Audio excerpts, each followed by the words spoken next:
తిరుపతి తొక్కిస్లాట ఘటనపై టీటీడీ మాజీ చైర్మన్ భూమన కరుణాకర్ రెడ్డి తీవ్ర ఆవేదన వ్యక్తం చేశారు. ప్రభుత్వ వైఫల్యం వల్లే తిరుపతి తొక్కిస్లాట ఘటన జరిగింది అంటున్నారు. ఈ ఘటనకి బాధ్యులైన అధికారులపై వెంటనే చర్యలు తీసుకోవాలి, కఠినంగా శిక్షించాలి అంటున్నారు. ఇక మృతుల కుటుంబాలని ఆదుకోవాలని కూడా ఆయన డిమాండ్ చేస్తున్నారు. కుట్ర కేసులు బనాయించే కార్యక్రమాలలో పోలీసులందరినీ కూడా ఇన్వాల్వ్ చేయడంతో ఇదిగో ఇలాంటి దుర్ఘటనలు జరుగుతున్నాయి.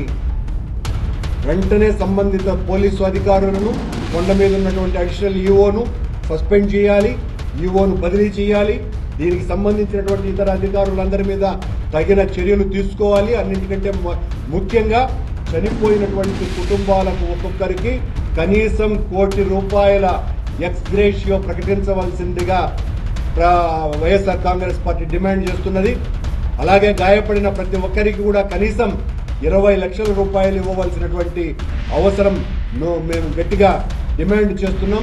ఇవి కాకుండా ఊరికిన పరామర్శలతో కాలం గడిపేసి 5 లక్షలు ఇస్తాం, 10 లక్షలు ఇస్తాం అని అంటే సరిపోదు.